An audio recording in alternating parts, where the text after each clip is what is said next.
Assalamualaikum warahmatullahi wabarakatuh. Alhamdulillahi rabbil alamin wa bihi nasta'in wassalatu wassalamu ala nabiyyina Muhammadin wa ala alihi wa ashabihi ajma'in amma ba'du.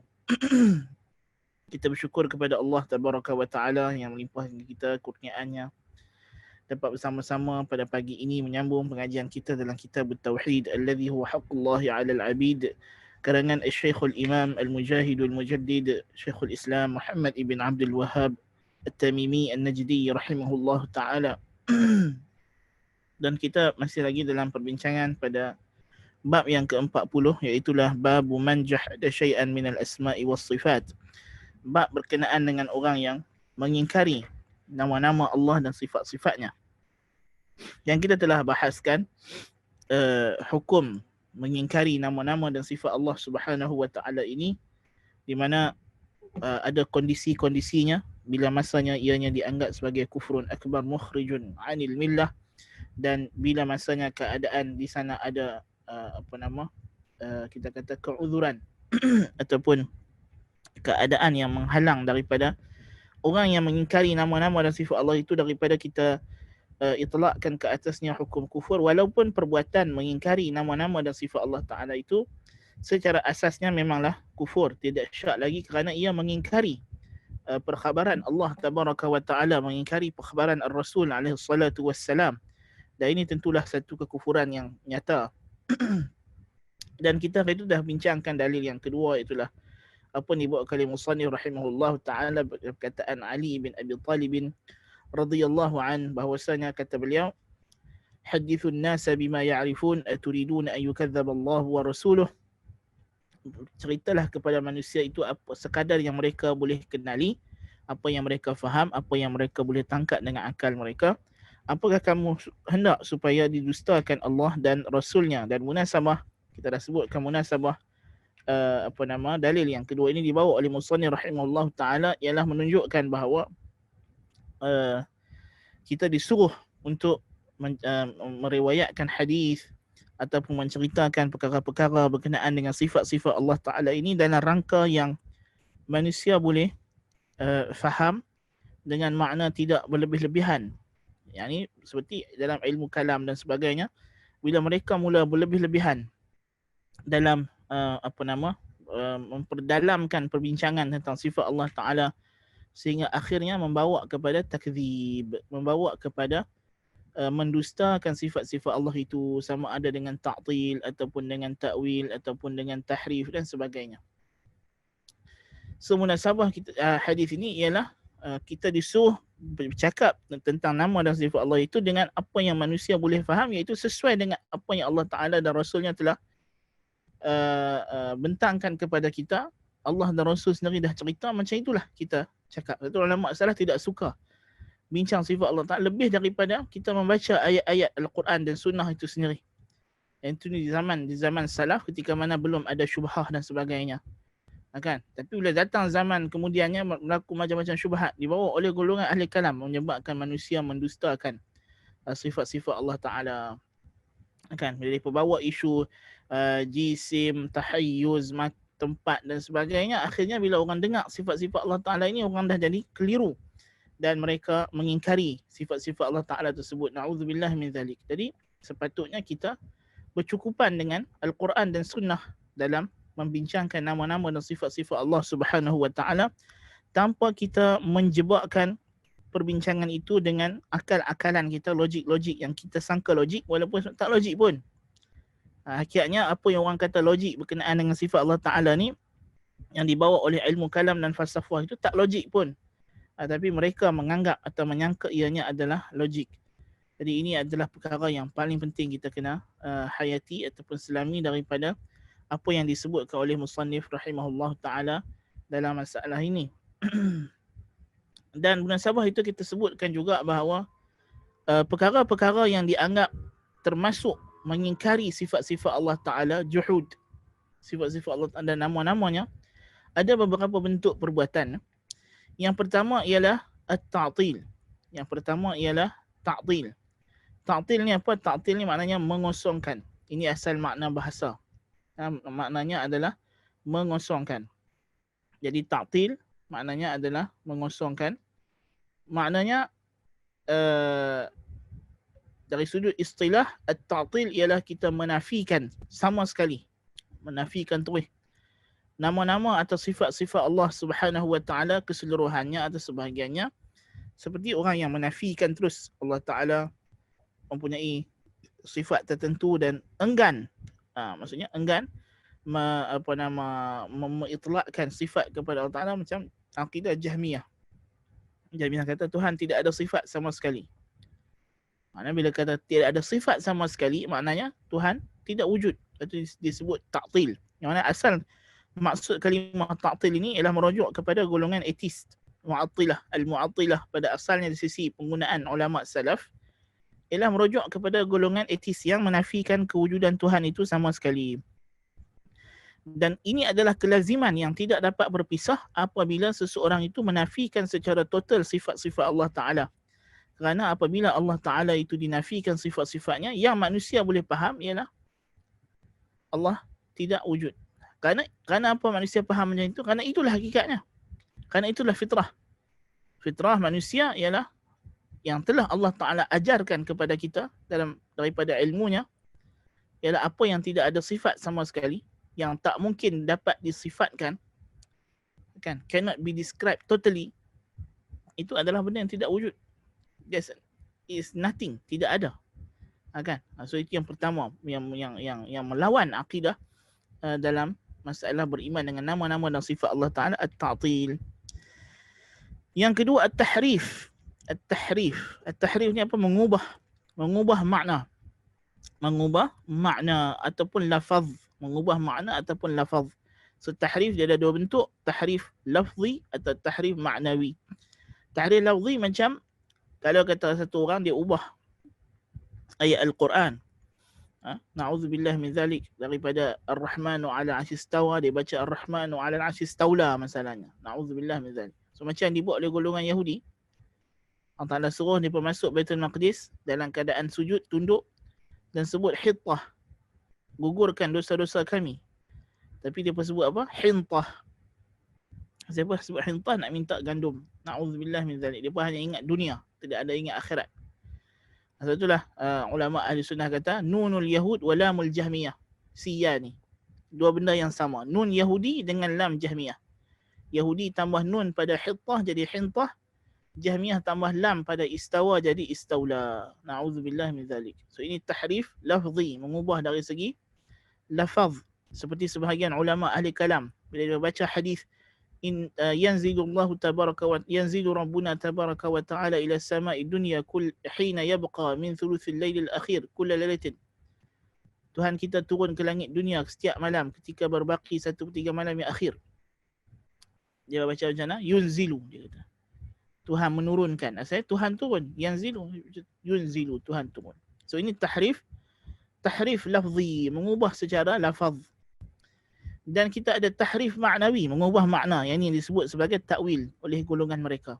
Walaupun takwil, antara kita kena faham, takwil ialah istilah yang asalnya tidak ada masalah. Dia adalah istilah syar'i.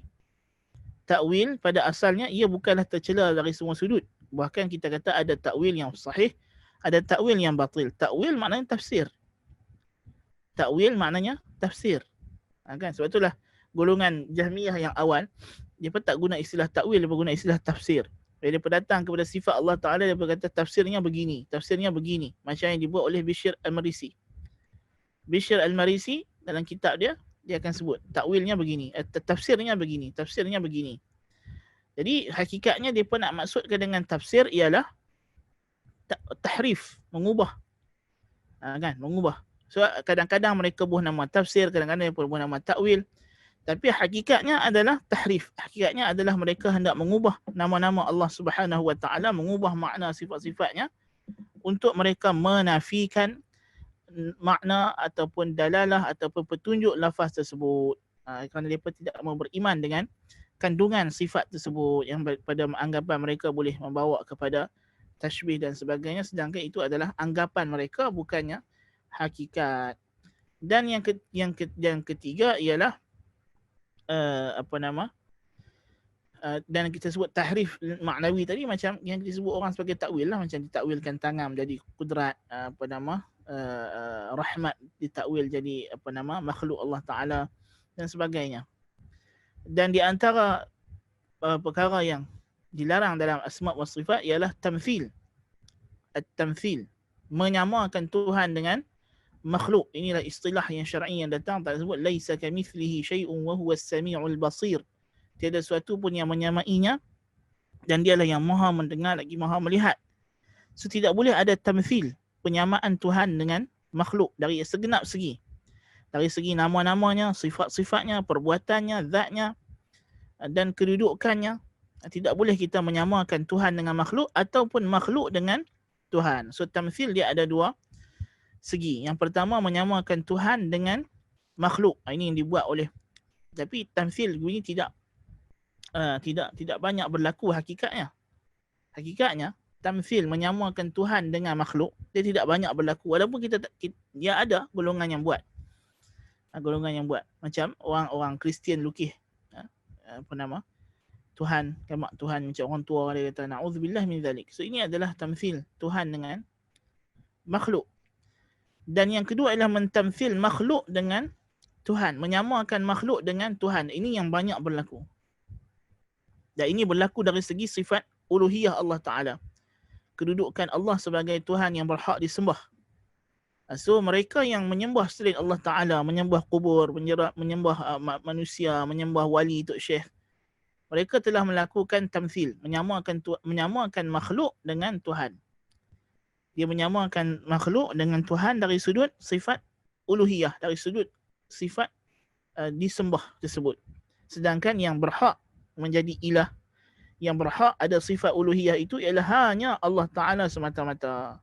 So bila dia menyembah selain Allah Ta'ala, maka dia telah memberikan hak uluhiyah atau sifat uluhiyah itu kepada makhluk yang dia sembah. Dan ini adalah tamthil yang jelas. Na'udzubillah min zalik.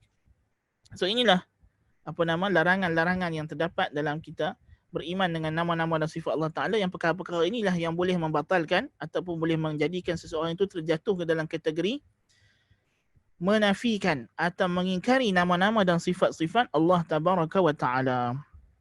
Adapun prinsip ahli sunnah wal jamaah dalam memahami nama-nama dan sifat-sifat Allah Ta'ala ialah itsbatun bila tamthil wa tanzihun bila ta'til wala tahrif. Prinsip kita ialah kita mengisbatkan nama-nama Allah Subhanahu wa Ta'ala, wasfullah Ta'ala, menyifatkan Allah Ta'ala kama wasafahu bihi nafsah, seperti mana dia sendiri menyifatkan perkara tersebut bagi dirinya, wa kama wasafahu bihi Muhammadun sallallahu alaihi wasallam Rasulullah, dan seperti mana yang Rasulullah sallallahu alaihi wasallam sifatkan dia dengannya. Jadi apa sahaja yang datang dalam Al-Quran dan Sunnah daripada sifat-sifat Allah Ta'ala, maka kita isbat, kita sabitkan ianya memang ada pada Allah Ta'ala. Ianya adalah sifat yang hakiki, namun dalam masa yang sama bila tamthil, tanpa menyamakan dengan makhluk ataupun menyamakan makhluk dengannya.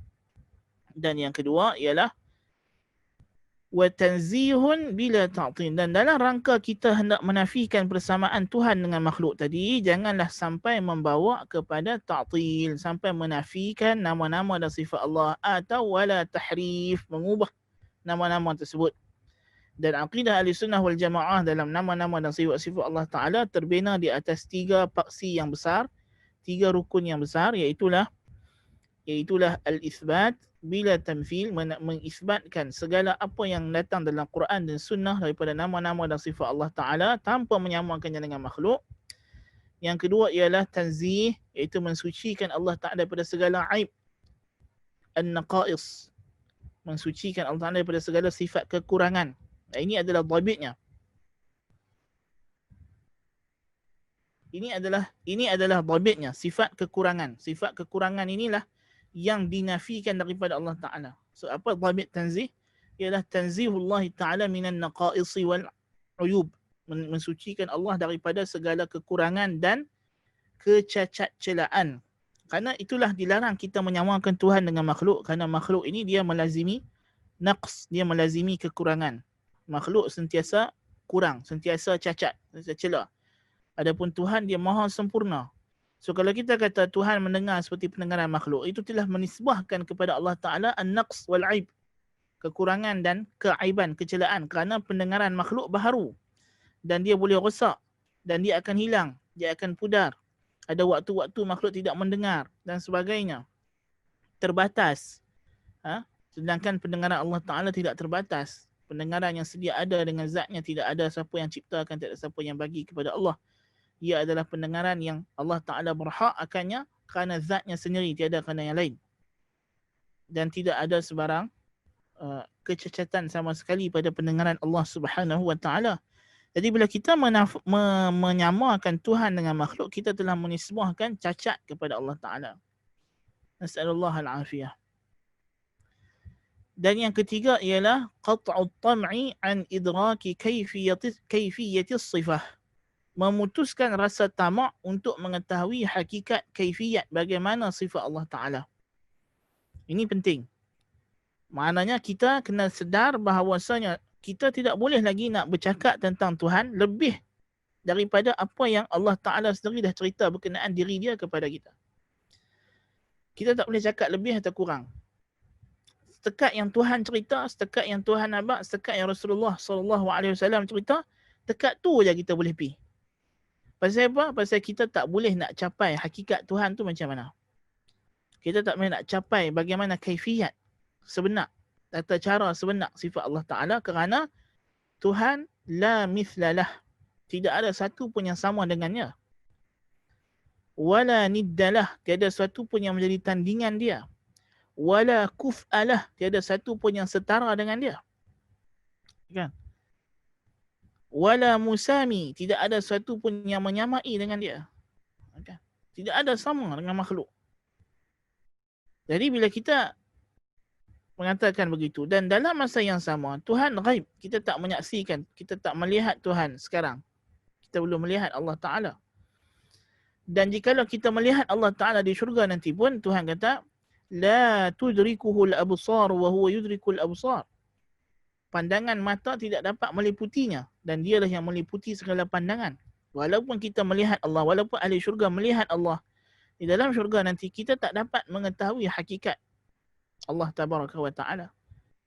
Satu ulama salaf kata, maksud ayat ini seperti engkau melihat langit. Kita nampak langit. Adakah kita dengan kita melihat langit, kita telah mengetahui hakikat langit, apakah unsur-unsur yang ada di langit, apa sebenarnya keadaan langit, kita tak tahu. Kan? Kita tak tahu. Walaupun kita melihat, tapi kita tak tahu hakikatnya. Kita nampak satu orang daripada jauh. Kita nampak dia, tapi kita tak boleh tahu hakikat dia sehinggalah kita datang dekat dia, kita nampak dengan lebih jelas, kita boleh buat eksperimen. Dan itu kita kata, kita tak boleh tahu hakikat Tuhan. Even kalau kita tengok dia pun, kita tak boleh tahu hakikat dia. So macam mana kita nak tahu hakikat Tuhan? Tak ada jalan. Melainkan dengan cara Tuhan yang habaq. Dan Tuhan tidak habaq, maka tidak ada jalan lain. So kita kata satu-satunya jalan untuk kita beriman dengan nama-nama dan sifat Allah Ta'ala, kita menyerah diri bulat-bulat kepada Al-Quran dan Sunnah. Kerana Al-Quran dan Sunnah sejahtera. Dia tidak ada unsur-unsur penyelewengan, tidak ada unsur-unsur Allah Ta'ala nak tipu kita atau nak sesatkan kita. Allah Ta'ala turunkan Al-Quran, yahdi bihillahu man ittaba'a ridwanahu subulas salam. Allah membimbing dengannya orang yang mengikut redha Allah ke jalan-jalan yang sejahtera. Al-Quran bawa kita ke jalan yang sejahtera. Nabi SAW, wa innaka latahdi ila siratim mustaqim. Sesungguhnya kamu, wahai Muhammad, membimbing mereka ke arah jalan yang lurus. Jalan yang lurus, tidak ada bengkak-bengkok. Adapun selain daripada dua petunjuk ini, Al-Quran dan Sunnah, dia ada banyak belitan-belitannya, ada banyak bengkang-bengkoknya dan tidak mencapai matlamat dikehendaki. Tidak akan sampai ke tempat yang kita nak tuju, redha Allah Ta'ala tak sampai. Bahkan sebaliknya kita akan berakhir dalam lembah kemurkaannya. Na'udzubillah min zalik. So itu adalah dalil yang kita bincang secara tambahan berkenaan dengan konsep beriman dengan sifat-sifat Allah Subhanahu Wa Ta'ala yang asas yang kita perlu ketahui. Dan kaedah yang simple yang mesti kita faham bila kita beriman dengan sifat-sifat Allah Ta'ala, dia ada dua perkara. Yang pertama ialah al-qawlu fi sifat kal-qawli fi dhat. Perbincangan tentang sifat sesuatu benda sama seperti perbincangan tentang zatnya, esensinya. Jadi kalau kita sebut, kita bagi perumpamaan. Mata, kalimah mata. Macam mana kita nak faham mata tu apa dia? Kita kena nisbahkan dia kepada zat orang. Atau apa benda yang mata tu ada padanya. Mata manusia, mata harimau, mata gajah. So bila kita dah nisbahkan mata itu, barulah kita boleh faham. Bila kita sebut manusia ada mata, harimau ada mata. Adakah kita telah menyamakan manusia dengan harimau? Tidak. Tentulah tidak. Kerana kita telah menisbahkan sifat kepada zat yang layak dengannya, dan setiap mata itu ada specialtinya, kekhususan, keistimewaan yang berbeza. Mata manusia tak sama dengan mata harimau. Okay. Jadi perbincangan tentang mata tersebut ialah sesuai dengan zatnya. Kalau orang cerita mata manusia, tiba-tiba dia pergi hurai pasal mata harimau, kata apa ni? Kata kita nak bincang pasal mata manusia. Dia kata dah mata juga kot mana pun sama saja. Tak boleh, mata beza. Lain zat, lain sifat. Maka walillahil mathalul a'la. Bila kita dah sandarkan sifat itu kepada zat Allah Ta'ala, maka dia adalah sifat yang layak, yang sesuai dengan zatnya. Tidak menyamai dengan mata mana-mana makhluknya. Kalau kita kata Tuhan ada mata, mata Tuhan, Ainullah. Datang dalam Al-Quran, datang dalam sunnah Nabi SAW, Allah Ta'ala ada mata, melihat dengan mata. Adakah sama macam mata manusia? Tak sama. Mata mana-mana makhluk? Tak mungkin sama. Mata yang layak dengan zat Allah Ta'ala yang kita tak tahu bagaimana caranya. Tapi kita tahu dia maha melihat. Itu pasti. Dan demikianlah sifat-sifat Allah yang lain. Allah berkuasa. Manusia ada kuasa, ada kuasa. Makhluk ada, harimau ada kuasa, ada kuasa. Tapi masing-masing ada dengan kaifiat yang cara tersendiri.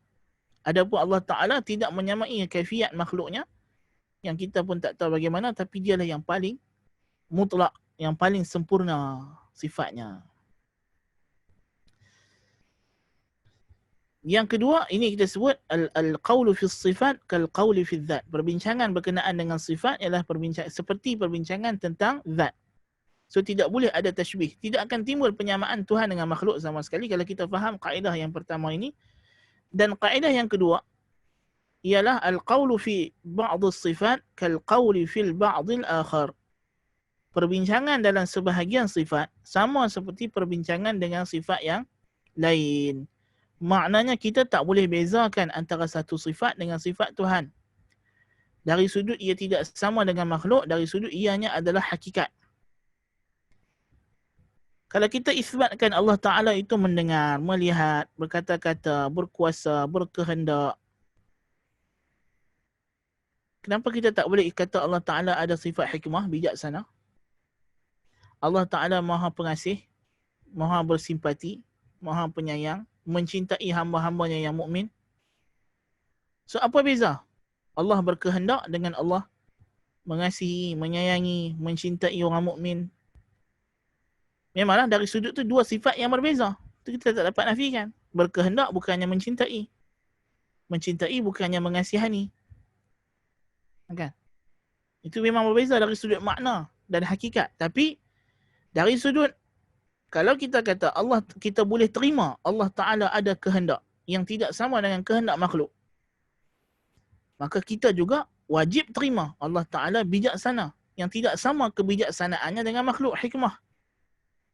Allah maha pengasih, tidak sama dengan cara pengasihnya makhluk. Allah maha belas kasihan, tidak sama dengan belas kasihan makhluk. Allah mencintai hamba-hambanya yang beriman, tidak sama macam cintanya makhluk. Kan? Dari sudut hakikat, walaupun nama sifat sama. Ni cinta, ni melihat, ni mendengar. Hidup. Kuasa, kehendak, mampu. Jadi kita kata semata-mata antara nama dan sifat Allah Ta'ala itu ada persamaan kalimahnya dengan makhluk, tidak bermakna hakikatnya sama. Tidak bermakna hakikatnya sama. So ini di antara dua kaedah yang besar dalam kita nak faham sifat Allah Ta'ala. So tak boleh kalau kita tiba-tiba kita percaya Allah Ta'ala hidup. Ya, Tuhan hidup. Makhluk hidup. Ya, makhluk hidup. Manusia hidup, manusia hidup. Tuhan hidup, Tuhan hidup. Manusia bercakap, bercakap. Tuhan bercakap, Tuhan bercakap. Manusia ada kehendak, ada kehendak. Tuhan berkehendak, berkehendak. Manusia melihat, melihat. Tuhan melihat, melihat. Tapi tiba-tiba bila manusia ada hikmah, ada hikmah. Tuhan, tak boleh kalau kita isbat hikmah kepada Tuhan, kita telah sekian. Oh, tak boleh lah. So bila main tak hikmah, kenapa kita nak takwil? Tak boleh takwil. Sama juga. Kamu kena beriman sama, semacam. Bila main Allah Ta'ala ada tangan, sama juga. Seperti mana kamu kata dia mendengar, tapi tak sama dengan pendengaran makhluk, katalah dia ada tangan, tapi tak sama dengan tangan makhluk. Dia melihat, tapi tak sama dengan melihat makhluk, katalah juga dia ada mata. Seperti mana makhluk, tidak seperti mana dengan makhluk. Tidak sama dengan makhluk. Seperti mana kamu kata dia melihat tak sama dengan melihat makhluk. Asalkan ianya sifat yang Allah Ta'ala telah tetapkan dalam Al-Quran dan Sunnah, kamu kena terima. Jangan kamu reka sifat yang kamu sendiri bayangkan. Itu tak boleh lah. Tuhan tak boleh dibayangkan. Dalam sebahagian athar, riwayat hadis, tafakkaru fi khalqillah wa la tafakkaru fillah. Berfikirlah kamu tentang makhluk Allah, jangan fikir tentang Allah Ta'ala, zat Allah Ta'ala. Karena itu kemuncak dia apa? Fatahliku, kamu akan musnah. Nas'alullah al-afiyah. Jadi ini dua kaedah yang kita kena faham. Okay. Tentang sifat Allah Tabaraka wa Ta'ala. Yang pertama kita sebut tadi, al-qawlu fi dzat, al-qawlu fi sifat, kal-qawli fi dzat. Bercakap tentang sifat seperti bercakap tentang zat. Wal-qawlu fi ba'd sifat, kal-qawli fi ba'dha al-akhar. Perbincangan tentang sebahagian sifat sama seperti perbincangan tentang sifat-sifat yang lain. Tidak ada perbezaan dari sudut, dia tidak sama dengan makhluk. Semuanya adalah sifat yang berdiri dengan zat Allah Ta'ala, yang dia khabarkan oleh Allah Ta'ala. Seperti mana dia khabarkan kepada kita, dia mendengar dan melihat. Dia juga beritahu kepada kita, dia mencipta Adam dengan dua tangannya. Dia melihat dengan matanya. Jadi, seperti mana kita beriman dengan sifat yang ini, kita beriman dengan sifat yang tersebut. So, tidak boleh beza-bezakan. Seperti mana kita beriman dia ada sifat, kita beriman dia ada nama. Seperti mana kita beriman dia ada nama, dia ada sifat. Seperti mana kita beriman dia ada perbuatan, dia yang mencipta, menghidupkan, matikan, maka dia ada sifat. Qudrah, ilmun, hayat. Dia ada sifat. Seperti mana dia ada zat, maka dia juga ada perbuatan, ada sifat. Dia hidup. Kan? Jadi maknanya ini adalah kaedah yang kita, antara beberapa kaedah kita kena faham. Dan ahli sunnah wal jamaah, teras asasi mereka dalam beriman dengan nama-nama dan sifat Allah. Sifat Allah ini semuanya adalah tauqifi. Terhenti pada nas. Sebab tu ulama salah kata, qiraat tafsiruhu qiraatuh. Ayat-ayat sifat ini tafsirannya ialah kita membacanya. Tak payah, sebab dia dah pertama dia cukup jelas. Dah cukup terang. Kita nak cerita macam mana lagi. Yang kedua, kita kalau nak elaborate lebih pun, tak boleh dah pasal dia tentang Tuhan. Kita nak cerita macam mana? Kalau you suruh saya elaborate, kalau kita pergi jumpa orang yang pakar dalam biologi, minta dekat dia, can you elaborate pendengaran manusia ni macam mana jadi? Dia boleh cerita pendengaran manusia ni macam ni. Pasal mata manusia, dia boleh cerita komponen-komponen mata manusia. Tapi kalau kita cerita pasal pendengaran Tuhan, penglihatan Tuhan, mata Tuhan, macam mana kita nak elaborate lagi? Macam tu je lah, nak kata apa lagi? Tak boleh lebih-lebih lah. Sekadar yang Allah Ta'ala dan Rasulnya cakap macam tu, selesai. Tak payah kita nak fikir-fikir lagi. Yang paling penting apa dia? Apa point kita beriman dengan sifat-sifat Ta'ala ni? Yang paling penting yang dikehendaki oleh syarak ialah kita, walillahil asma'ul husna fad'uuhu biha. وَذَرُوا الَّذِينَ يُلْحِدُونَ فِي أَسْمَائِهِ. Tuhan kata, bagi Allah nama-nama yang maha indah,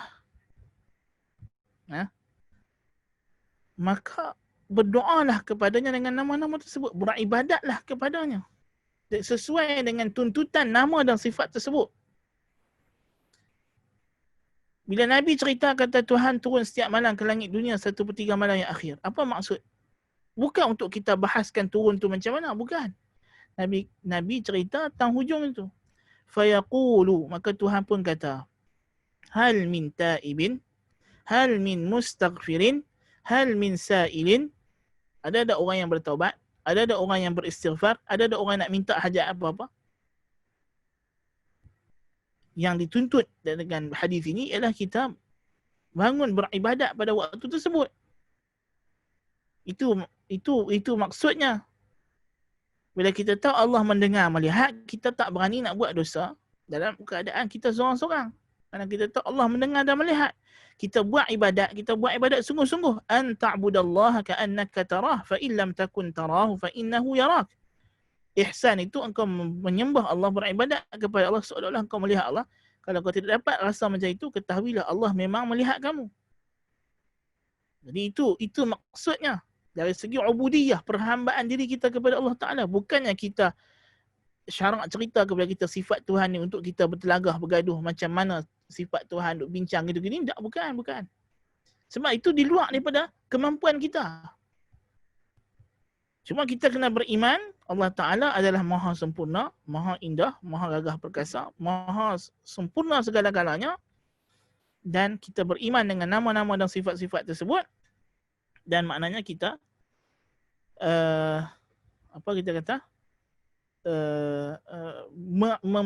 mengabdikan ataupun memperhambakan diri kita kepada Allah sesuai dengan muqtada, sesuai dengan tuntutan nama sifat tersebut. Kita berdoa, kita nak minta rezeki, kita panggil ya Razzaq, ya Razzaq urzuqni, wahai yang maha memberi rezeki, bagilah aku rezeki.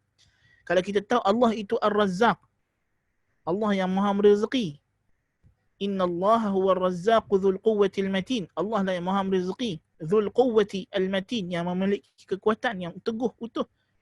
Maka kita tidak lagi bergantung harap kita kepada makhluk. Kita hanya bergantung harap kepada Allah Ta'ala. Itu yang dituntut. Itu yang dikehendaki daripada kita beriman dengan nama-nama dan sifat-sifat Allah Subhanahu wa Ta'ala. Bukannya untuk kita mengkaji Tuhan tu bagaimana, na'udzubillah min zalik. Tak mungkin. Kerana kita tak mungkin boleh mengabdikan diri kita kepada Allah dengan cara yang paling sempurna melainkan kita tahu sifat-sifat Allah Ta'ala. Sebab itulah sebelum Allah Ta'ala suruh kita kata iyyaka na'budu wa iyyaka nasta'in, Allah takrirkan dulu kepada kita sifat-sifat dia. Alhamdulillahirabbil alamin, Ar-Rahmanir Rahim, Maliki yaumiddin, iyyaka na'budu wa iyyaka nasta'in. Tengok ayat kursi datang. Allahu la ilaha illa huwal hayyul qayyum, la ta'khudhuhu sinatun wa la nawm, lahu ma fis samawati wa ma fil ard, man dhal ladhi yashfa'u 'indahu illa bi idhnih, ya'lamu ma bayna aydihim wa ma khalfahum wa la yuhituna bi shay'in min 'ilmihi illa bima sha'a. وسع كرسيه السماوات والأرض ولا يؤوده حفظهما وهو العلي الحكيم وهو العلي العظيم.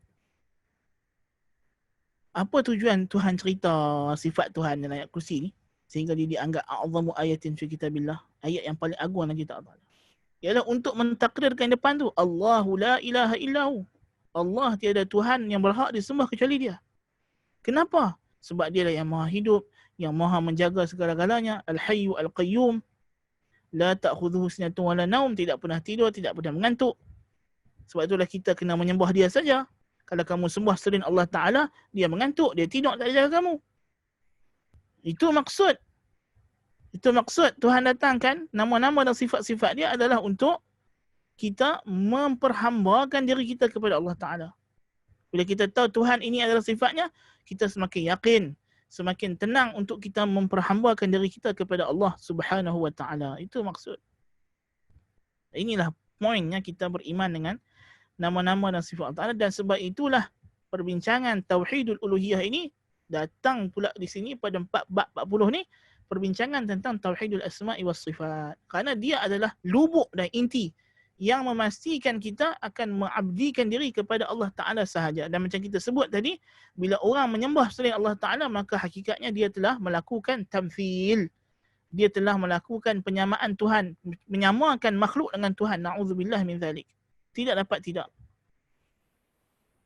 So rosaklah akidah tauhid asma' sifat dia. Satu-satunya cara untuk kita tidak rosakkan ibadah kita adalah yang kita membetulkan tauhidul asma' was sifat. Di antaranya dengan kita membetulkan tauhidul asma' was sifat kita beriman dengan nama-nama dan sifat Allah mengikut kaedah yang sahih. Dengan cara itu barulah kita juga akan mengabdikan diri kepada Allah Ta'ala dengan cara yang sahih. Kan? Sebab itulah kita ulama kata, man abadallaha bil khawfi wahdahu fahuwa khariji wa man abadallaha bil mahabbati wahdaha fahuwa wa man abadallaha ta'ala bil raja'i wahdah fahuwa murji'un wa man abadallaha bil mahabbati wahdaha fahuwa zindiqun. Siapa yang beribadat kepada Allah dengan rasa takut sahaja, maka dia khariji, dia orang khawarij. Ada orang takut saja. Kalau kita kenal Tuhan ni hanya dengan sifat-sifat yang bengis, yang sekian, habislah putus asalah kita. Kalau kita buat dosa, kita hanya ingat nama syadidul azab, syadidul intiqam, azizun zuntiqam, azizun zuntiqam. Itu semua. Siapa nak bertaubat? Tak ada siapa nak bertaubat. Na'udzubillah min zalik.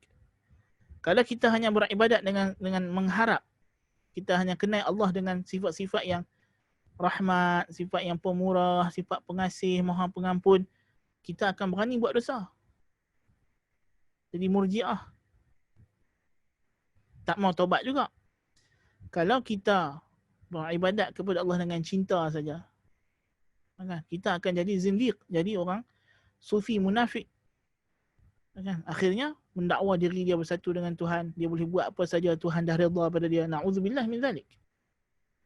Yang betul kita kena beribadat kepada Allah dengan takut, harap dan cinta. Yang semua ini, perasaan hati kepada kita ini hanya boleh zahir, hanya boleh terbentuk dalam jiwa kita jika kita mengenal Allah Ta'ala dengan hakikat yang sebenarnya mengikut apa yang Allah Ta'ala cerita berkenaan zatnya dalam Al-Quran dan Sunnah An-Nabawiyah alaihi salatu wassalam. Itulah yang sebenarnya. Okay. Kalau tidak, kita tidak akan dapat menyempurnakan ta'abbud, perhambaan diri kita kepada Allah Ta'ala. Ya. Jadi, inilah kepentingannya beriman dengan tauhidul asma'i was sifat. Tayyib, dalil yang ketiga. Kata musannif, wa rawa Abdul Razzaq an Ma'mar an Ibn Tawus an abihi an Ibn Abbas radhiyallahu anhuma annahu ra'a rajulan intafada lamma sami'a hadithan 'an an-nabiy sallallahu alaihi wasallam fi as-sifat istinkaran lidhalik faqala ma faraqu ha'ula yajiduna riqatan 'inda muhkamih wa yahlikuna 'inda mutashabih. Intaha. Dalil yang ketiga ialah apa yang dikeluarkan oleh Abdul Razzaq As-San'ani dalam musannafnya daripada Ma'mar, daripada Ibnu Tawus, daripada ayahnya Tawus Ibn Kaisan yang merupakan anak murid kepada Ibnu Abbas radhiyallahu anhuma, daripada gurunya Ibnu Abbas radhiyallahu anhuma, Abdullah Ibnu Abbas radhiyallahu anhuma, bahawasanya dia melihat seorang laki-laki intafada. Intafada maksudnya rasa tidak selesa. Kalau kita terjemah bahasa utara kita, mengelupak, mengelepak, kan? Orang utara kata mengelepak ni pasal dia tak senang duduk, tak suka, tak selesa, kan? Jadi dia rasa tak selesa, tak senang. Ketika mana dia mendengar hadis daripada Nabi SAW dalam berkenaan sifat-sifat Allah Ta'ala. Kerana dia mengingkari perkara tersebut. Datang hadis, Nabi cerita tentang sifat-sifat Tuhan yang dia tak boleh nak terima, maka dia rasa macam tak selesa. Dia buat muka macam tak senang hati. Cara duduk tak setuju dengan benda tersebut. Maka kata Ibnu Abbas radhiyallahu anhu, ma faraqu haula. Apa pasal depa ini? Apakah punca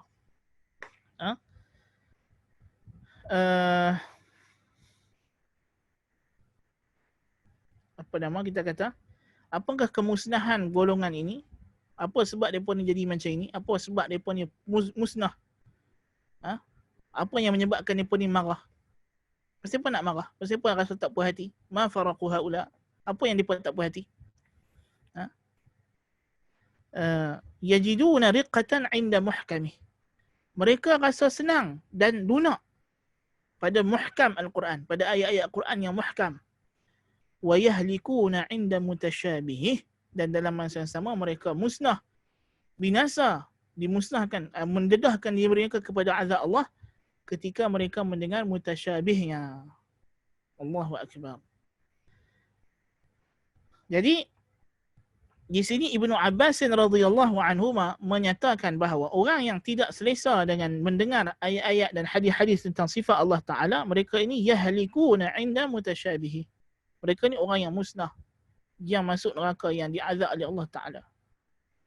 Ada tengok bila kita buat daurah sifatul yad, isbat sifatul yad lillahi Taala, mengisbatkan sifat tangan bagi Allah Taala. Ma faraqu haula. Apa jadi kat depa? Mengelupak, mengelepak, takut, tak senang, tak selesa duduk. Pasal apa? Yahlikuna 'inda mutasyabih. Mereka ini golongan yang musnah, yang celaka ketika mereka mendengar mutasyabih Al-Quran. Jadi ayat Al-Quran terbahagi kepada seperti mana firman Allah dalam surah Ali Imran, huwallazi anzala 'alaikal kitaba minhu ayatun muhkamatun hunna ummul kitabi wa ukharu mutasyabihat. Ayat Al-Quran tu ada muhkamat dan mutasyabihat. Fa ammal ladzina fi qulubihim zayghun fayattabi'una ma tashabaha minhu ibtigha'a al-fitnati wa ibtigha'a ta'wilihi wa ma ya'lamu ta'wilahu illa Allah. والراسخون في العلم يقولون آمنا به كل من عند ربنا وما يذكر إلا أولو الألباب. ربنا لا تزغ قلوبنا بعد إذ هديتنا وهب لنا من لدنك رحمة إنك أنت الوهاب. ربنا إنك جامع الناس ليوم لا ريب فيه إن الله لا يخلف الميعاد. Ayat surah Ali Imran ayat 7, 8, 9. Jadi apa maksud muhkamat dan apa maksud mutasyabihat? Muhkamat, Tuhan kata dia adalah ummul kitab, induk kitab. Yang ini yang kita kena pegang, yang kita kena jadikan dia sebagai asas untuk memahami ayat-ayat yang lain yang namanya mutasyabihat, yang samar-samar, yang mengandungi beberapa kemungkinan makna. Itu maksud. Okay. Jadi di antara ayat Al-Quran ni dia ada ayat muhkamat dan mutasyabihat. Ayat muhkamat masalahnya ayat nasikh. Ayat mutasyabihat masalahnya ayat mansukh. Okay. Ayat yang memansuhkan satu hukum dengan ayat yang telah hukumnya dimansuhkan. So kalau kita baca ayat-ayat yang telah dimansuhkan hukumnya, apa yang kita kena buat? Kita kena kembalikan dia kepada an-nasikh, kepada ayat yang telah memansuhkan. Kan? Supaya kita faham makna sebenar dan hukum sebenar. Itu yang kita kena buat. Bukannya kita berterusan dengan ayat yang telah dimansuhkan, kemudian kita menukar syariat Allah Tabaraka wa Ta'ala. Kita ambil hukum yang telah tidak boleh pakai lagi, lepas tu kita buat pakai kata ni hukum Tuhan. Ni salah lah. Itu mengikut mutasyabihat. Untuk mencari fitnah. Ibtigha' al-fitnah wa ibtigha' at-ta'wilih. Ini banyak golongan liberal suka buat macam ni. Dia cari hukum hakam yang telah mansukh. Dia tak ambil yang nasikh, yang memansuhkan. Yang sepatutnya hukum nasikh lah yang terpakai. Dia nak ikut hukum yang mansukh. Nas'alullah al-afiyah. Macam perangai Yahudi yang masih nak berpegang dengan syariat Nabi Musa AS walaupun dah tahu syariat Nabi Musa telah dimansuhkan oleh Allah Ta'ala. Na'udzubillah min dhalik. Tayyib. Itu satu contoh. Ada ayat-ayat yang kita panggil mujmal, secara kasar, memerlukan penjelasan. Allah Ta'ala kata, aqimis salata liduluki syamsi ila ghasaqil layli wa qur'an al-fajri inna qur'an al-fajri kana mashhuda. Dirikanlah salat disebabkan tergelincirnya matahari sehingga gelap malam. Dan Quran Fajar. Quran Fajar. Subuh. Kerana salat subuh itu disaksikan. Ayat ni cerita pasal waktu salat. Jadi adakah kita kena sembahyang Zuhur sampai Isyak tak berhenti? Ataupun macam mana? Apa perincian waktu solat? Maka perlu kepada mubayyin yang menjelaskan. Apa menjelaskan? Hadis Nabi SAW. Hadis Nabi muhkam. Dalam masalah ni muhkam. Menceritakan waktu solat satu-satu. Subuh sampai bila, Zuhur waktu bila start, habis bila, Asar waktu start, waktu habis Maghrib dengan Isyak macam mana. So itu hadis Nabi. Allah Ta'ala kata, aqimus salata wa atuz zakah. Berikanlah salat dan tunaikanlah zakat. Macam mana salat? Apa nak kena buat dulu? Cara dia macam mana? Apa nak kena baca? Dalam Al-Quran tidak diperincikan. Yang ada, Tuhan kata, waqumu lillahi qanitin, berdiri, warka'u ma'ar raki'in, rukuk, wasjudu, dan sujudlah. Tahiyat, duduk antara dua sujud. Tak ada. So apa yang perinci? Sallu kama ra'aitumuni usalli. Salatlah kamu seperti mana kamu melihat aku salat. Sunnah Nabi SAW muhkam. Kan? Zakat. Apa benda nak kena zakat? Khudh min amwalihim sadaqatan tutahhiruhum wa tuzakkihim biha wa salli alaihim inna salataka sakanun lahum. Ambillah pada mereka zakat yang mensucikan mereka dan mensucikan harta mereka dengannya. Dan doakanlah untuk mereka kerana doa kamu buat mereka itu menjadi ketenangan kepada mereka. Tuhan suruh Rasulullah ambil zakat. Zakat apa? Berapa banyak kadarnya? Macam mana nak cara nak kira dia? Semua datang dalam hadis Nabi SAW. Muhkam. Okay. Tuhan kata, khudhu ya bani Adam khudhu zinatakum 'inda kulli masjid. Wahai anak Adam, tutuplah aurat bila nak salat. Macam mana aurat? Daripada mana ke mana? Okay. Hadis-hadis datang muhkam. Okay. Jadi ini dalam Quran ada hukum yang samar-samar. Tujuannya ialah supaya memang Tuhan dah bagi tahu dalam Al-Quran ialah kami turunkan kepada kamu wahai Muhammad litubayyina lin-nasi ma nuzzila ilaihim, untuk kamu wahai Muhammad menjelaskan kepada mereka apa yang turunkan mereka. Memang tugas Nabi untuk menjelaskan Quran. Memang Quran itu kita disuruh ambil pada Nabi hurufnya dan maknanya. Cara bacanya dan maknanya, tafsirannya. Bukannya kita hanya ambil huruf saja, bukan cara baca saja. Lepas tu tafsiran ikut kepala kita, bukan. Cara baca dan juga maknanya. Kalau cara baca pun kita diwajibkan mengikut cara Nabi SAW baca, takkanlah tiba-tiba bila main tentang tafsir yang paling penting, lebih penting daripada yang lebih utama lagi, yang merupakan isi untuk faham kandungan Al-Quran tersebut, yang merupakan dia adalah wujubul ghayah, wajib sebagai matlamat. Sedangkan cara baca tadi, tajwid adalah wajib wasilah. Kerana kalau kita baca tak betul, kita tak faham makna. Kan? So, kalau orang baca, Siratal ladzina an'amtu alaihim. Kan dah tak faham makna. Kalau dia baca an'amtu, na'udzubillah min dhalik. Kita baca an'amta alaihim. Kan? Kalau dia baca an'amta alaihim, an'amta alaihim. Ain jadi alif, hamzah. Dah rubah makna. Kalau silap tajwid, rosak makna. Jadi tajwid untuk menjaga makna. Lepas tu tajwid wajib. Kan? Kalau tidak, rosak makna Al-Quran. Jadi cara baca, wajib baca macam Nabi SAW baca. Kenapa wajib baca macam Nabi baca? Supaya tidak lari makna. So takkan tiba-tiba bila main tentang tafsir yang merupakan makna Quran tu sendiri, kita boleh buat tafsiran sendiri. Tak logik lah. Maknanya tafsiran Quran lebih-lebih lagi lah kita kena ambil daripada Nabi SAW. Itu baru betul. Wajib juga kita ambil daripada Nabi SAW. Nabi kata, khudhu anni manasikum. Tuhan kata dalam Quran, wa atimmul hajja wal umrata lillah. Sempurnakanlah haji dan umrah kerana Allah. Wa adzim fin nasi bil hajji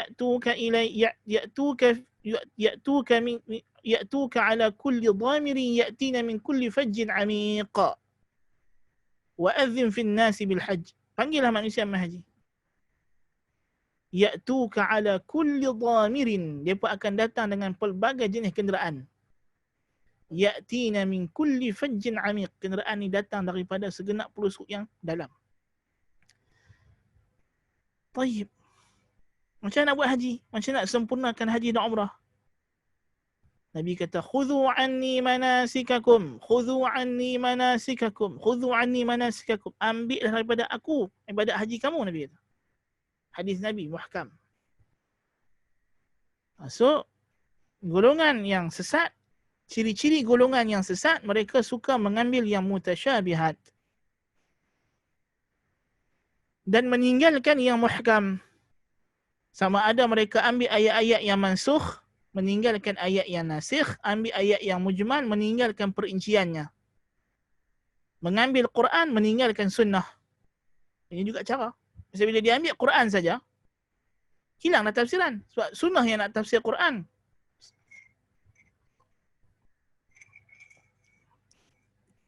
As-sunnatu qadiyatun 'ala al-Quran. Kata ulama, sunnah adalah qadhi yang menentukan makna Al-Quran. Jadi kalau mereka tak mau ambil sunnah, makna mereka telah mengikut mutasyabih. Makna Al-Quran tidak akan jelas, melainkan dengan sunnah yang akan menjelaskan maknanya. Nabi kata, ala inni utitul Qur'ana wa mithlahu ma'ah. Aku diberikan Al-Quran dan yang sama dengannya, yang sama kedudukan dengannya. Itu sunnah. As-sunnah an-nabawiyah. Sebab itu tidak betul bila kita kata as-sunnah fil i'tibar mutaakhirun rutbatuha 'anil Quran. Salah. Kalau orang kata sunnah dari segi i'tibar, dari segi kita nak ambil hukum, dia terkemudian daripada Quran, ni salah, totally salah. Pasal apa? Pasal sunnah sama saja dengan Quran. Dari segi hukum. Dia duduk sama rendah, berdiri sama tinggi. Dari segi authority, dari segi hujjiyah, walaupun dari segi kesucian, dia punya divinity, itu memanglah Quran lebih divine. Walaupun sunnah datang wahyu juga, tapi sunnah perkataan Nabi SAW yang bukan daripada Allah Ta'ala sendiri. Adapun Quran ialah Tuhan sendiri cakap. Bukan makhluk. Sunnah bila Nabi sendiri bercakap, ayat tu makhluk. Tapi Nabi tak silap. Walaupun Nabi makhluk, tapi Nabi tak silap.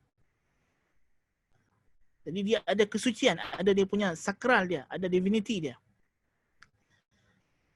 Tayyib. Jadi kita kata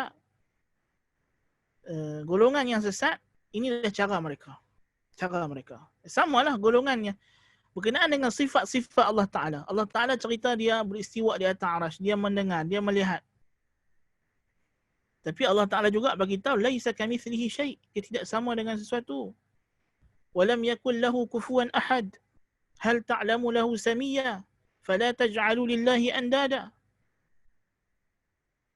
Tuhan bagi tahu tidak ada satu pun yang sama dengan dia. Alam tara anna Allah alladhi khalaqahum huwa ashaddu minhum quwwah. Ashaddu minhum quwwah. Allah lebih kuat. Dan macam-macam ayat yang menunjukkan tidak ada sama Tuhan dengan makhluk. Tiba-tiba datang golongan Jahmiyah dan pengikut-pengikutnya, dia kata, kalau kita kata sifat Tuhan ada sifat, Tuhan macam makhluk. Macam mana? Lepas tu dia berkata, kalau kita ikut Quran, dalam sifat Allah Ta'ala, kita akan sesat. Kufur. Na'udzubillah min zalik. So nak buat macam mana? Kita kena ikut akal kita. Padahal ikut akal tu jadi kapiak. Bukan akal sihat, akal yang sakit. Pasal apa kita kata dia akal sakit? Pasal akal yang menentang Allah Ta'ala sakit. Akal yang sihat, akal yang tunduk kepada perintah Allah Ta'ala yang membenarkan perkhabaran Allah Ta'ala. Itu baru akal yang waras, akal yang sihat. Adapun akal yang mendustakan perkhabaran Tuhan, akal yang enggan tunduk kepada suruhan dan enggan meninggalkan larangan Tuhan, ini akal yang ada syahwat atau syubhat. Nasallahu al-afiyah. Kan? Jadi mereka ni bila datang ayat-ayat sifat, dia pun tak mau beriman. Dia pun kata takut nanti tashbih, nak menyamakan Tuhan dengan makhluk. Na'udzubillah min zalik. Takkanlah Tuhan sendiri nak samakan diri dia dengan makhluk. Berlambat-lambat ayat dalam Al-Quran yang menceritakan kehebatan, keagungan, kekuasaan Tuhan. Wallahu ya'lamu wa antum la ta'lamun. Allah yang Maha mengetahui. Inni a'lamu ma la ta'lamun. Kita tak mengetahui, aku yang mengetahui apa yang kamu tidak tahu. Kan? Banyak takrir bahawa Tuhan tidak sama dengan makhluk. Dan itu adalah fitrah. Fitrah manusia tahu Tuhan tak sama dengan makhluk. Semata-mata Tuhan bagi tahu dia ada, dia mendengar, dia melihat. Tak ada lah. Di hati manusia ni nak kata Tuhan tu macam makhluk. Itu bohong sangatlah. Melainkan hati yang telah ada penyakit, hati yang telah ada syubhat, hati yang telah ditunggang oleh syaitan dan hawa nafsu. Na'udzubillah min zalik. Itu betul lah. Adapun hati orang beriman, hati orang yang taqwa, Quran adalah hudan lil muttaqin, petunjuk bimbingan bagi orang yang bertakwa. Hudan lin nas, yang membimbing manusia, wa bayyinatin minal huda, yang menjelaskan lagi petunjuk tersebut, wal furqan, yang membezakan antara hak dengan batil. Inilah Quran. Kalamullah ghairu makhluk. Okay. Jikalau kita ikut penjelasan daripada Allah Ta'ala, tidak ada masalah. Contoh golongan Jahmiyah. Bila dia baca hadis, Nabi kata, dalam hadis Qudsi, Allah Ta'ala kata, Abdi, ju'tu falam tut'imni. Wahai hamba aku lapar, kamu tak bagi aku makan. Dia kata, tengok, hadis kata Tuhan lapar, mana boleh? Kita kata betul hadis tak kata Tuhan lapar. Bila hadis kata Tuhan lapar? Hadis tu hang baca tak habis. Kalau hang baca habis, hang tahulah makna dia. Hadis tu kata, Abdi ju'tu falam tut'imni. Ya Rab, hamba tu tanya balik, hai Tuhan, macam mana aku nak bagi engkau makan, sedangkan engkau adalah ulama,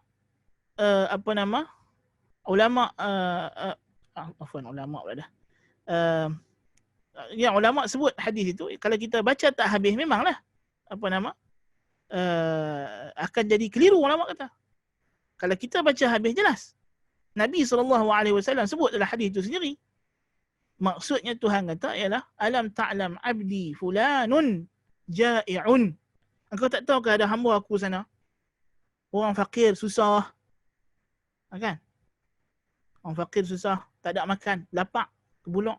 Lau at'amtahu lawajadtani indah. Kalau engkau bagi dia makan, kau dapati aku ada sana. Aku dekat dengan dia. Kan? Aku yang akan bagi reward.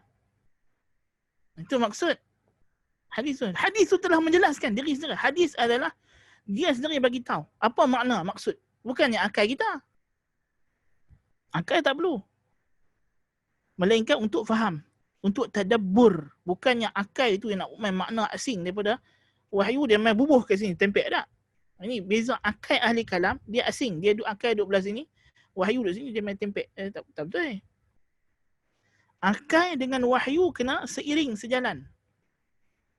Tugas akal, dia alat. Dia hanya alat. Alat untuk, macam kita kata, dia macam mikrofon untuk membesarkan suara, untuk menguatkan suara. Bukan dia yang buat main suara untuk saya. Kalau saya cakap tepi ni, cakap kat sini, tak dengar. Jelas tak?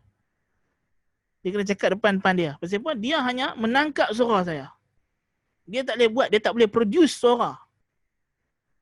Jadi akal ni fungsi dia apa? Untuk memahami, dia alat. Bukan untuk dia yang buat main tafsiran tu. Itu kita kena faham. Syabihat. Okay. Bukan makna mutasyabihat ni kita kena ambil, tinggal yang muhkamat. Ini yang akan menjadi kerosakan. Ini yang akan menjadi kemusnahan. Contoh orang buat bid'ah. Esok orang nak buat maulid Nabi. Dia berkata apa? Hadis. Nabi kata, man sanna fil islami sunnatan hasanatan falahu ajruha wa ajru man amila biha ila yaumil qiyamah. Betul lah. Siapa yang buat satu sunnah yang baik dalam Islam, maka baginya pahala amalan tersebut dan pahala orang yang beramal dengan sampai kiamat. Hadis ni bukan cerita pasal hang buat amalan baru yang Nabi tak ajar. Hang bacalah sebab sudur hadis tersebut. Sebab apa hadis tu mai? Yang Nabi maksudkan ialah orang yang menggalakkan orang lain buat kebaikan yang memang dah ada dalam agama. Atau yang dibenarkan agama. Bukan kau buat satu ibadat baru. Engkau sendiri reka macam kau pula Nabi. Na'udzubillah min zalik. Dia ambil di luar konteks hadis. Hadis cerita bab lain, dia nak cerita bab lain. Kan? Kalau dia ambil yang muhkamat, kullu bid'atin dalalah, selesai masalah. Itu muhkam. Kan? Sama juga sifat-sifat Allah Ta'ala. Sifat Allah Ta'ala muhkam. Dari sudut makna dia jelas. Mendengar, melihat, istiwa di atas arash. Tuhan mencipta Adam dengan dua tangannya sendiri. Jelas. Nak jadi mutasyabihat dekat mana? Dekat makna. Dekat kaifiyat. Bagaimana cara sifat tersebut. Yang ni Tuhan dah bagi tahu. Laisa kamitslihi syai'. So kena kembali kepada kaedah ini. Laisa kamitslihi syai'. Walam yakul lahu kufuwan ahad. Fala taj'alu lillahi andada. Hal ta'lamu lahu samiyya. Ayat-ayat ini semua menjelaskan kaifiyat. Tidak sama dengan makhluk. Ini penting. Alam tara anna Allah alladhi khalaqahum huwa ashaddu minhu quwwah. Ashaddu minhu quwwah. Lebih kuat. Tak sama macam kuat makhluk. Makhluk lemah. Wallahu ya'lamu wa antum la ta'lamun. Dibandingkan ilmu Allah dengan ilmu kita, macam kita tak tahu apa. Kan? Itu yang betulnya. Kaifiyat mutasyabihat dikembalikan kepada ayat-ayat yang muhkamat yang mengatakan Allah tidak sama dengan makhluk. Kita isbatkan makna. Punca golongan ini, punca golongan Jahmiyah menafikan sifat-sifat Allah Ta'ala pasal dia ikut mutasyabihat tadi lah. Mutasyabihat mana kita sebut tadi? Kaifiyat. Kan? Dia duduk cari kaifiyat Tuhan. Dia kata, tapi kalau Tuhan duduk atas arash, kalau arash jatuh, Tuhan jatuh. Na'udzubillah min zalik. Itu kebejatan akal yang jahat daripada ahli kalam. Pasal dia ikut mutasyabihat. Tuhan tak sama dengan makhluk. Dia pergi samakan Tuhan dengan makhluk, lepas tu dia pergi takwil sifat tersebut. Pasal apa? Pasal dia nak lari daripada tashbih yang dia dah terjebak ke dalamnya. Sebab itu tidak ada orang yang menafikan sifat Allah Ta'ala melainkan dia terjebak dalam tamthil. Dia telah terjebak ke dalam tashbih, menyamakan Tuhan dengan makhluk. Na'udzubillah min zalik. Tayyib. So wajah dalam hadis ini ialah ingkar kepada orang yang mengingkari sifat-sifat Allah Ta'ala. Jelas.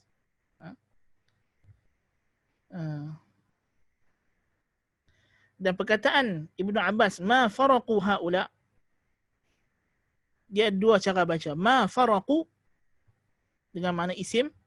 Yang ni apa takut puak-puak ni? Apa yang mereka takut? Apa yang mereka risau? Atau ma faraqa haula. Atau ma farraqa haula. Ini mereka tak dapat nak bezakan. Dia ada dua cara baca.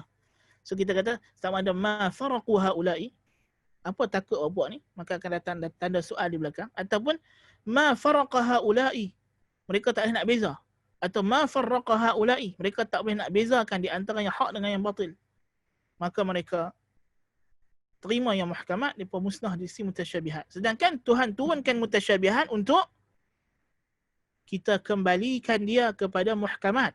Untuk kita ambil yang muhkamat, kita faham maknanya dalam konteks ayat yang muhkamat. Itu baru betul. Bukannya tiba-tiba kita ambil ayat Plato, Aristotle, kita kata, ni dia tafsiran dia. Na'udzubillah min zalik. Allah Ta'ala kata, huwallazi anzala 'alaikal kitab minhu ayatun muhkamatun hunna ummul kitab. Itulah dia induk Al-Quran, induk kitab yang kita kena kembalikan, wa ukharu mutasyabihat. Okay. Bukannya kita kembalikan dia kepada akal Plato, Plotinus, Aristotle. Na'udzubillah min zalik. Itu adalah perbuatan yang sangat keji. Okay. Tayyib. Soalan dia kata, adakah tajwid wajib? Itu seperti praktik yang kita amalkan di Nusantara. Ya, tajwid maksudnya tajwid lah yang kita baca dari segi tajwid ni dia ada yang disepakati wajib. Apa dia? Membetulkan baris dan juga sebutan huruf makhraj. Ini yang paling wajib dalam tajwid ialah makharijul huruf. Kita boleh bezakan a dengan a, ta dengan ta, za dengan za, sa dengan sya, sa dengan sa. Itu. So itu wajib. Sebab kalau tukar huruf habis. Lepas tu dia punya baris dia. An'amta. Jangan baca an'amtu, an'amti. Kan? Yang ni tajwid yang wajib ini ialah yang mengeluarkan kita daripada al-lahnul jali. Lahan jali, lahan yang terang. Yang ni wajib. Adapun yang mengeluarkan kita daripada al-lahnul khafi, lahan yang tersembunyi, seperti panjang mat, yang mat far'i, mat asli wajib. Mat asli sifat huruf yang wajib. Dia tak boleh baca mat asli satu harakat, tak boleh. Dia akan rosak makna. Kan? Mat asli wajib. Dia mat asli lain. Dia mat asli. Dia mat yang mesti ada dekat huruf, tak boleh tinggal. Kan? Adapun mat far'i kan, yang macam-macam itu, kan? Masalahnya ataupun dari segi gunnah. Yang ni ada khilaf di kalangan ulama tajwid, adakah dia juga wajib macam yang pertama ataupun dia adalah sesuatu yang digalakkan, mustahab. So tajwid ada yang wajib, ada yang mustahab. Tajwid yang wajib ialah yang menjaga makna, yang menjaga makna. Yang kita kata yang mengeluarkan kita daripada lahan jali. So kalau orang baca an'amta, tak boleh lah. Ihdinas sirat, tak boleh lah.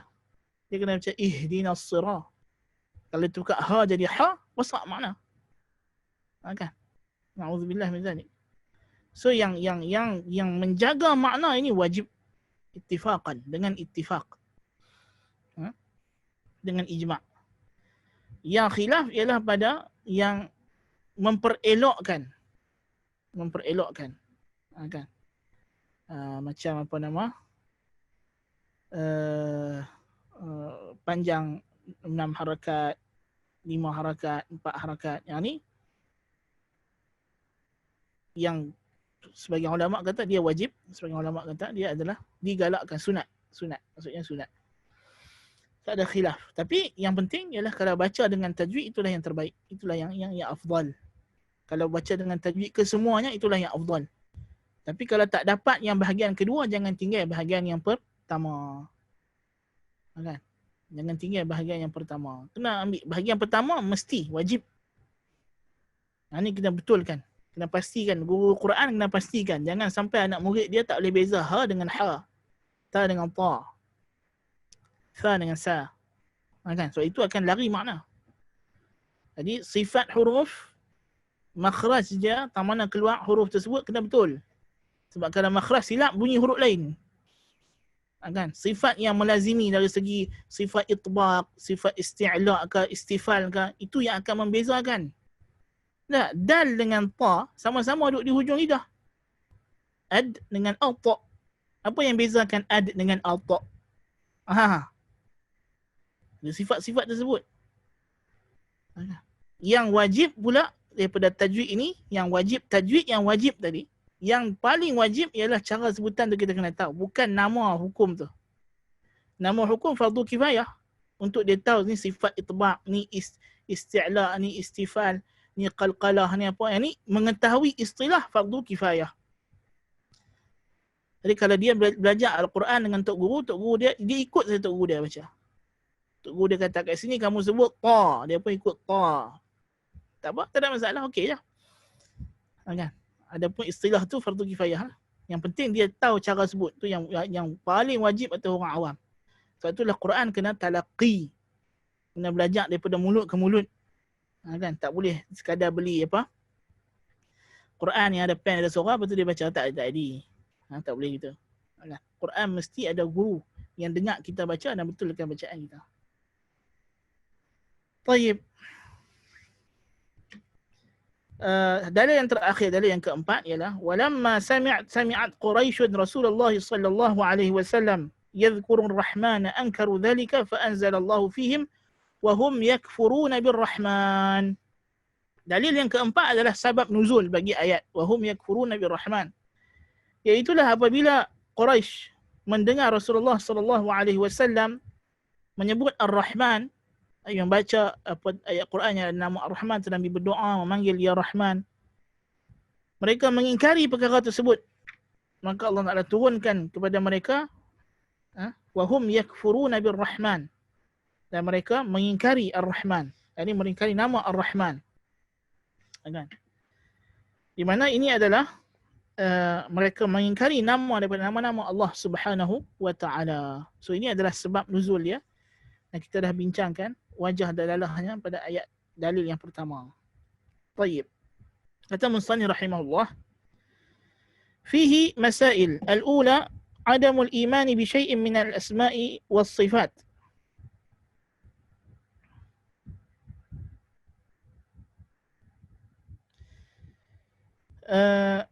Yang pertama ialah tidak adanya iman dengan sesuatu daripada nama-nama dan sifat-sifat Allah Ta'ala. Apa maksud masalah yang pertama ini? Yakni maksud masalah yang pertama ini ialah dia nak bagi tahu maksud bab ini. Yang kita katakan bab ini adalah nak bincang orang yang mengingkari nama-nama dan sifat Allah Ta'ala ialah kenapa dia salah, kerana dia tidak beriman dengan nama-nama dan sifat Allah Ta'ala. Dia kufur dengan perkhabaran Allah Ta'ala. Jadi sebab itulah tauhidnya rosak, akidahnya rosak. Al-thaniyah tafsiru ayat ar-ra'd.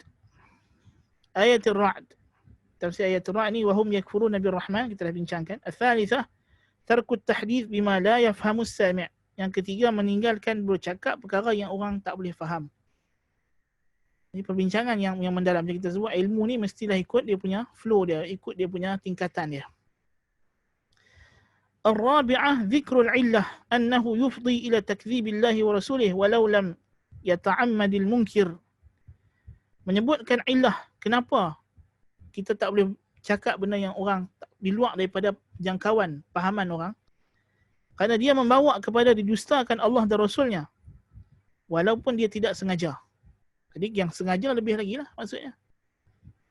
Jadi syarak ni tak mau nak jaga jangan sampai orang mendustakan syarak secara tidak sengaja. Pun tak boleh. Syarak tak mau. Apatah lagi ingkar dengan sengaja. Nasallallahu al-afiyah. Jadi sebab tu dah dalam dakwah ni kita kena ada hikmah. Kan? Tapi memanglah dalam praktik bukan semua orang perfect dalam melaksanakan hikmah dakwah itu. Setiap pendakwah dia berijtihad untuk mencari yang hikmah, itu yang penting. Kan? Tapi yang penting bila kita nak buat satu benda, kita kena bagi penjelasan dan penerangan kepada orang tentang perkara tersebut. Okay. Janganlah sampai kita terlalu, contoh kita nak ingkar benda mungkar, jangan sampai orang anggap kata kita ni menyokong perkara yang batil lebih teruk. Tak betul lah. Contoh esok Maulid Nabi, kita ingkar Maulid Nabi sekadarnya, kita dah bagi penjelasan dan sebagainya. Tapi janganlah sampai ke tahap kita buat satu bid'ah yang baru pula untuk lawan bid'ah. Sampai tak mau baca sirah Nabawiyah, sampai tak betul lah macam tu kan. Maksudnya setengah orang dia lawan bid'ah dengan cara yang bid'ah balik. Sebenarnya dia rasa macam dia nak bawa sunnah, tapi dia lawan dengan cara yang bid'ah balik. Tak betul lah. Tak betul. Okay. Kerana ada orang mazhab Syafi'i yang buat benda-benda bid'ah sampai kau tolak mazhab Syafi'i, tak betul lah. Kan? Tak betul lah. Jadi itu kita kata benda bid'ah ni dia akan buat orang mendustakan syarak. Nasallallahu al-afiyah. Okay. Al-khamisah kalam Ibn Abbas radhiyallahu anhuma liman istankara syai'an min dhalika wa annahu ahlakah. Kata Ibn Abbas radhiyallahu anhuma berkenaan orang yang mengingkari sesuatu daripada nama-nama dan sifat Allah, bahawa perkara itu akan memusnahkannya, menunjukkan bahawa benda itu kufur. Sebab Nabi kata wa yahlikuna inda mutasyabihih. Mereka akan musnah di mutasyabihnya. Yani dengan perbuatan tersebut, dengan perbuatan mereka mengingkari nama-nama dan sifat Allah Taala tersebut, mereka telah memusnahkan diri mereka. Wallahu taala alam bissawab. Kita berhenti sampai dekat bab ni dulu. InsyaAllah kita akan sambung pada kelas yang akan datang, bab ke-41 bi'idhnillahi ta'ala. Di mana bermula pada bab 41 ni kita akan masuk perbincangan tentang syirik asghar yang berbentuk lafaz ataupun syirkul lafzi, syirik lafaz. Ini penting. Kita nak kenal lafaz-lafaz yang kadang-kadang kita cakap, kita rasa macam tak ada apa. Tapi dalam segi hukum dia adalah syirik asghar. Na'udzubillah min dzalik. Ada soalan?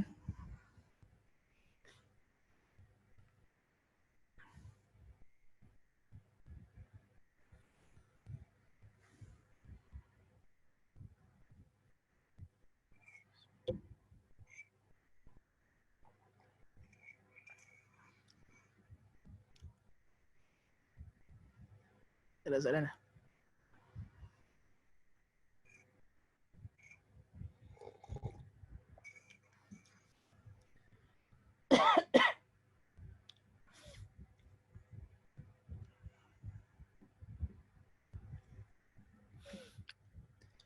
سبحانك اللهم وبحمدك أشهد أن لا إله إلا أنت أستغفرك وأتوب إليك. صلى الله على نبينا محمد. السلام عليكم ورحمة الله وبركاته.